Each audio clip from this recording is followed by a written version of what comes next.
ప్రేక్షకులందరికీ నమస్కారం. ప్రస్తుతం మనతో పాటు ప్రముఖ ఆధ్యాత్మికవేత్త, వేదిక్ యాస్ట్రాలజర్ కోనుగుంట్ల సురేష్ బాబు గారు ఉన్నారు. మే నెలలో కర్కాటక రాశి వాళ్ళ పరిస్థితి ఎలా ఉండబోతుందో గురుగారిని అడిగి తెలుసుకుందాం. నమస్కారం గురుగారు. మణికంఠ గారు నమస్కారం అండి. గురుగారు, మే నెలలో కర్కాటక రాశి వాళ్ళ పరిస్థితి ఏంటి? 5 గ్రహాలు మారబోతున్నాయి. సో ఈ గ్రహ మార్పు కారణంగా వీళ్ళకి ఎలా ఉండబోతుంది గురుగారు? మనకి మీరు చెప్పిన విధంగా 5 గ్రహాలు ఉన్నాయండి. అందులో మనకి మే మంత్ వచ్చేటప్పటికి అక్షయ తృతీయ తర్వాత మనకు వస్తుంది. ఇది వైశాఖ మాసం. ఇందులో ఒక సింపుల్ ఈజియెస్ట్ రెమెడీ, అమితమైన పుణ్యం వస్తుందండి. పుణ్యం అంటే ఏమని చెప్పుకుంటే రియల్ టైంలో మనకు వచ్చే ఆటంకాల నుంచి విముక్తి వస్తుంది. ఏ పని చేసినా బాగా కలిసి వస్తుంది. తర్వాత మనకేం జరుగుతుంటే విష్ణులోకం ప్రాప్తిస్తుంది అని మనకి పురాణాల్లో చెప్తూ ఉంటారు. విష్ణులోకం ప్రాప్తించడం అంటే మైండ్ చాలా క్లారిటీగా ఉండి దేన్నైనా సస్టైన్ చేయగల కెపాసిటీ మనకు ఉంటుంది. అంటే మన దగ్గరకు అన్నీ వస్తూ ఉంటాయి, పోతుంటే బట్ వచ్చి నిలబెట్టుకోవాలి కదా.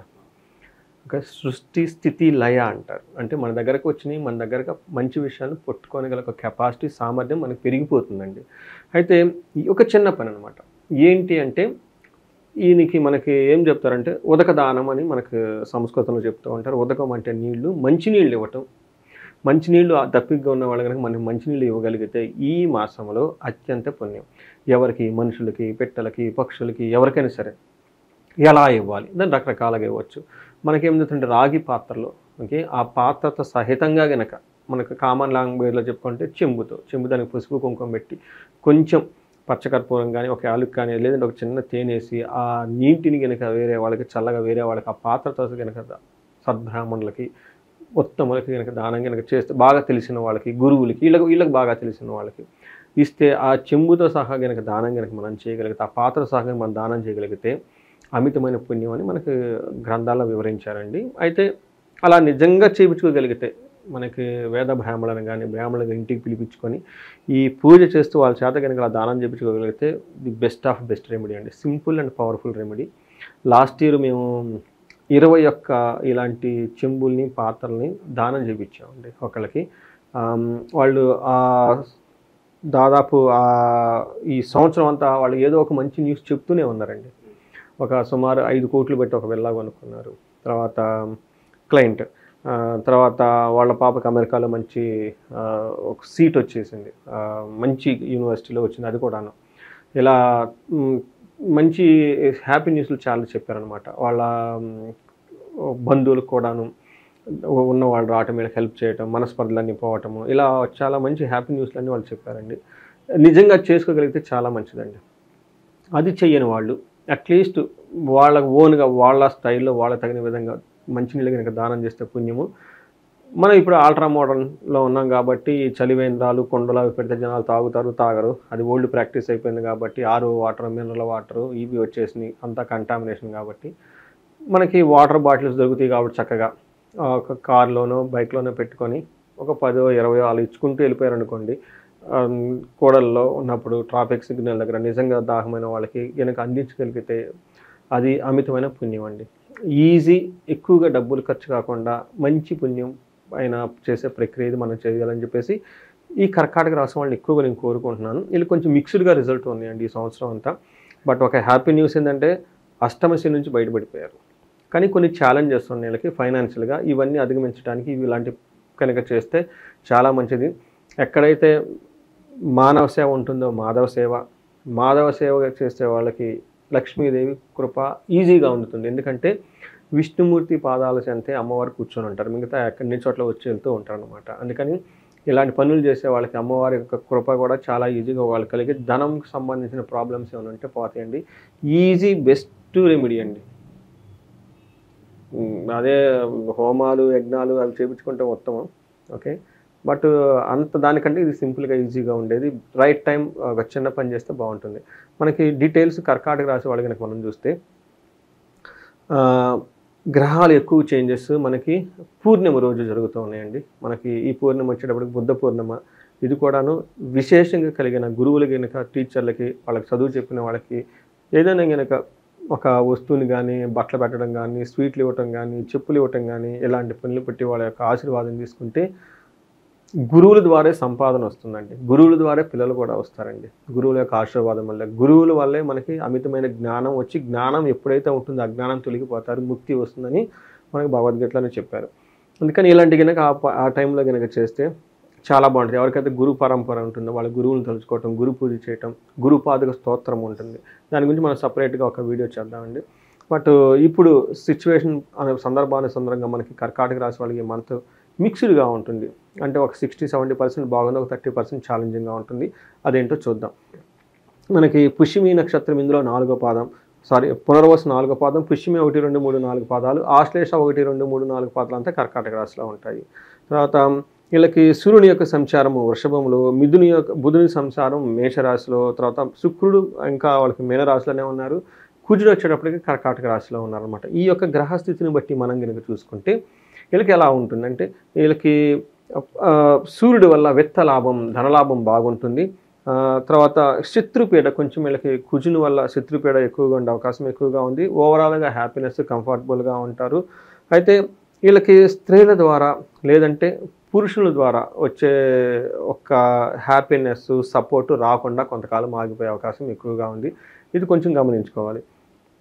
మనకి సూర్యుడు వీళ్ళకి 11th హౌస్లో ఉండటం వల్ల ఏమి జరుగుతుంది, వీళ్ళకి విత్త లాభం, ధనలాభం అని చెప్తారు. ఇది కూడాను డేట్ కరెక్ట్గా లెక్క చేసుకుంటే గురు పూర్ణిమ తర్వాత ఒక 10 days దీని యొక్క ప్రభావం చాలా బాగుండి ధన సంపదలకు బాగుంటుంది.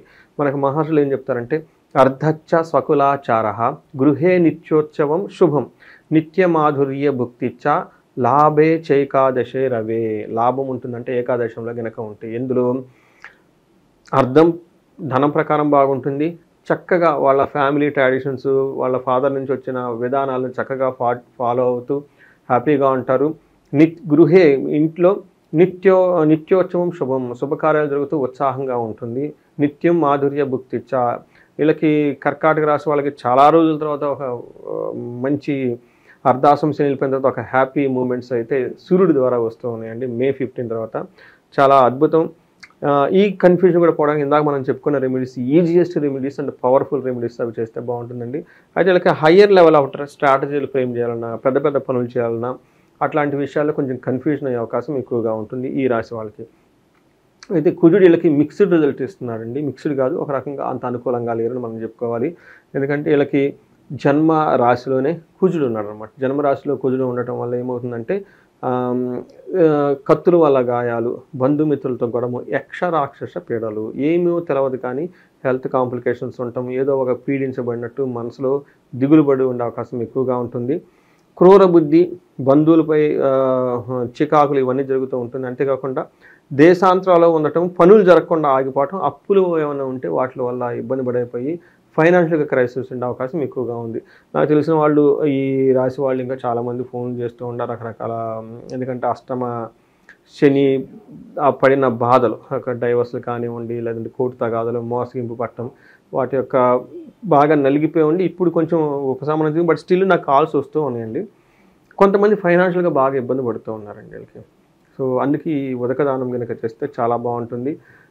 శుక్రుడు వీళ్ళకి 9వ ఇంట్లో ఉండి బాగా చక్కగా యోగ్యతనిస్తున్నారని మనం చెప్పుకోవాలి. ఏ విధంగా అంటే వస్త్రలాభో మహారోగ్యం గురు భక్తిచ్చ స్వధర్మకృత్ చిత్తశుద్ధి అభిష్టార్థ నవమస్తే భవేద్ గురువు అని మనకు చెప్తూ ఉంటారు. అంటే 9వ ఇంట్లో కనుక గురువు ఉంటే ఏమవుతుంది, వస్త్రలాభం, మహా ఆరోగ్యంగా ఉంటారు. గురు భక్తి, పెద్దల ద్వారా మనకి గురు భక్తి ఎక్కువగా ఉంటుంది. మనం ఇందాక కూడా గురువు గారి నుంచి మాట్లాడుకున్నాం కాబట్టి వీళ్ళకి గురువుల ద్వారా భక్తి, స్వధర్మకృతి, మంచి మంచి పనులు చేయాలని ఆలోచన, చిత్తశుద్ధి, మంచి మైండ్ యాక్టివ్గా ఉండటం, అనుకున్న పనులన్నీ చేసుకుంటూ వెళ్ళిపోతూ ఉంటారు ఈ రాశి వాళ్ళు. అయితే వీళ్ళకి 3rd హౌస్లో దృష్టి ఉండటం వల్ల వీళ్ళ ఓన్ టాలెంట్, సింగింగ్, తర్వాత ఆర్ట్స్, క్రాఫ్ట్స్ ఇట్లాంటికి సంబంధించిన విషయాల్లో, తర్వాత లవ్, రొమాన్స్, ప్లేజర్ ఇలాంటి విషయాల్లో చాలా యాక్టివ్గా ఉండేసి చాలా అనుకూలంగా ఉంటుందని మనం చెప్పుకోవాలండి. ఇవి మనకి ఒక రకంగా కుజుడు మాత్రమే ఇబ్బంది పెడుతున్నారు కాబట్టి మిగతా 2 గ్రహాలు అనుకూలంగా ఉన్నాయి. కుజుడి విషయాల్లో కొంచెం పరిహారాలు చేసుకుంటే చాలా బాగుంటుంది. గురుగారు, ఈ రాశిలో ఏ నక్షత్రాల వాళ్ళు ఉంటారు, వాళ్ళకి ఎలా ఉండబోతుంది? నక్షత్ర పరంగా చూసుకుంటే మనకి పునర్వసు, పుష్యమి, ఆశ్లేష 3 నక్షత్రాలు ఇందులో ఉన్నాయి. పునర్వసు వాళ్ళకి లాభము, పరవాసము, సౌఖ్యము, వస్త్రలాభము చూపిస్తున్నాయి. ఇవన్నీ పాజిటివ్ సైడ్లో ఉన్నాయి. బట్ నెగిటివ్ సైడ్లో అంటే మనకి ప్రతికూలంగా ఏమన్నాయంటే దేహ పీడనము, మరణము, కలహము చూపిస్తూ ఉంది. సో అందుకని వీళ్ళు కొంచెం జాగ్రత్తగా ఉండాలి. మరణం అంటే వాళ్ళు అప్పటిదాకా ఏదైనా నిరాటకంగా జరుగుతూ ఉంటే అవి కొన్ని ఆగిపోయే అవకాశం ఎక్కువగా ఉంటుంది. తర్వాత పుష్యమి నక్షత్రం వాళ్ళకి లాభప్రదంగా ఉంటుంది, పరవాసం ఉంటుంది, వస్త్రలాభం ఉంటుంది. వీళ్ళకి ఛాలెంజెస్ దేహ పీడనము, మరణము ఉంది. అలానే ఆశ్లేష నక్షత్రం వాళ్ళకి మనకి విదేశాగమనము, ఫారిన్ వెళ్ళే వాళ్ళకి అనుకూలంగా ఉంటుంది, ఫారిన్లో ఉన్న వాళ్ళకి అనుకూలంగా ఉంటుంది, పరవాసము, వస్త్రలాభము చూపిస్తుంది. అయితే వీళ్ళకి ఛాలెంజెస్ ఏముందంటే దేహ పీడనము, మరణము ఇవి మనకి ఎక్కువగా చూపిస్తున్నాయి. కాబట్టి కొంచెం వీళ్ళు మిక్స్డ్గా ఉందని మనకి ఇందాక చెప్పుకున్నాం. కాబట్టి కొంచెం ఆధ్యాత్మికంగా పర్టికులర్గా సూర్యుడికి సంబంధించిన విషయాల్లో, కుజునికి సంబంధించిన విషయాల్లో కొంచెం జాగ్రత్తగా ఉంటే బాగుంటుందని మనం చెప్పుకోవాలండి. తర్వాత వీళ్ళకి లత్తలేమిలో నక్షత్రం ప్రకారం చూసుకుంటే పుష్యమి ఆశ్లేష నక్షత్రం వాళ్ళకి బ్లడ్ రిలేటెడ్ ప్రాబ్లమ్స్ వచ్చే అవకాశం ఎక్కువగా ఉంది. నాకు ఒక లేడీ కూడా ఫోన్ చేశారు. It's more or less blood related issue. వాళ్ళ కళ్ళు తిరిగి కింద పడిపోవటము, అంతా ఎక్కువ వచ్చినాయి. కొంతమందికి లో బ్లడ్ ప్రెషర్ రావటము, టోటల్గా బ్లడ్ రిలేటెడ్లో సమ్ చేంజెస్ వస్తుంది. పర్టికులర్గా లేడీస్ కొంచెం జాగ్రత్తగా ఉండాల్సిన అవసరం ఎంతైనా ఉంది. అంటే బాడీ ఓవర్ హీట్ చేయటం, జెంట్స్ కిచెన్లో పనిచేస్తున్నప్పుడు బ్లడ్ గాయం రావటం, సంథింగ్ ఎక్కువగా బ్లడ్ రిలేటెడ్ జాగ్రత్తగా ఉండాలి. జెంట్స్ అయితే ట్రావెల్ చేసేటప్పుడు, తర్వాత ఫుడ్ చాలా హైజీనిక్గా మెయింటైన్ చేయడం చాలా ఇంపార్టెంట్ అండి. కొంచెం డ్రైవింగ్ చేసేటప్పుడు కొంచెం వీళ్ళకి గాయాలయ్యే అవకాశం ఎక్కువగా ఉంది. కాబట్టి పుష్యమి నక్షత్రంలో, ఆశ్లేష నక్షత్రంలో కొంచెం కేర్ఫుల్గా ఉండాల్సిన టైం అయితే పర్టికులర్గా ఈ 40 డేస్లో కూడాను ఫస్ట్ 10 days చాలా జాగ్రత్తగా ఉండాలని చెప్పేసి నేను కోరుకుంటున్నానండి. గురుగారు, ఇప్పుడు ప్రజెంట్ ఉన్న గ్రాస్ని బట్టి వీళ్ళు ఎలాంటి రెమెడీస్ చేసుకుంటే బాగుంటుందంటారు? వీళ్ళు కొంచెం రెమెడీస్ ఎక్కువే చేసుకోవాలండి. ఒకటి మనకి వైశాఖ మాసం ఇందాక చెప్పుకున్న రెమెడీస్తో పాటుగా దేహ పీడనం ఎవరికైనా కనుక సీరియస్ హెల్త్ కన్సర్న్స్ ఉంటే మనకి ఆయుష సూక్తం అని మనకి వేద మంత్రం అండి. దీన్ని జపం చేయించుకుంటే, అంటే వీళ్ళు చేయలేరు, బట్ మనకి వేదాలు చదివిన వాళ్ళు పండితులు, బ్రాహ్మణులను పిలిపించుకొని వాళ్ళు కనుక జపం చేయించుకొని ఆ జపతీర్థం వీళ్ళకిస్తే చాలా హెల్తీగా ఉంటారు. దీనితో పాటు అమృత మృత్యుంజయ పాశుపత అభిషేకం కానీ, హోమం కానీ, లేదంటే మృత్యుంజయ పాశుపత అభిషేకం కానీ చేయించుకుంటే ఇది హాఫ్ డే పూజ. ఇంట్లో చక్కగా వేద ఘోష, బ్రాహ్మణ ఘోష ఇవన్నీ జరుగుతూ ఉంటుంది. కాబట్టి ఆ వైబ్రేషన్స్తో, నెగిటివ్ వైబ్రేషన్స్ అన్నపోయి చాలా యాక్టివ్గా ఉంటారని మనం చెప్పాలి. వీటితో పాటు ఎవరైనా కనుక ఫారిన్ వెళ్ళాలనుకున్నా, లేదంటే కుజునికి సంబంధించి సుబ్రహ్మణ్యేశ్వర స్వామి భుజంగ స్తోత్రం చదువుకున్న, సుబ్రహ్మణ్యేశ్వర సంబంధించి ఒక కందులు కేజీ బావు దానం ఇచ్చిన, తర్వాత వీళ్ళకి కొంచెం బ్రదర్స్తో అట్లాంటి వాళ్ళతో ఏమన్నా కనుక రిలేషన్షిప్ సరిగా కనుక లేకపోతే వాళ్ళకి ఈ టైంలో వెళ్ళిపోయి వాళ్ళకి పెద్ద వాళ్ళైతే చక్కగా అన్నకు సంబంధించిన వాళ్ళ వదిన వాళ్ళ ఆశీర్వాదం తీసుకోవటము, తమ్ముళ్ళు యంగస్టర్స్ అనుకోండి వాళ్ళు ఇంటికి పిలిపించుకోవటం, లేదంటే వీళ్ళ ఇంటికి వాళ్ళ ఇంటికి లేదంటే గిఫ్ట్ ఇవ్వటం, ఇలాంటివి చేస్తూ ఉంటే ఆ పాజిటివ్ ఎనర్జీ ఇంప్రూవ్మెంట్ అవుతుందండి వీళ్ళకి. ఓవరాల్గా ఈ రాశి వాళ్ళందరికీ నెల ఎలా ఉండబోతుందో మీ మాటలో చాలా బాగా వివరించారు గురుగారు. ధన్యవాదాలు. ధన్యవాదాలు.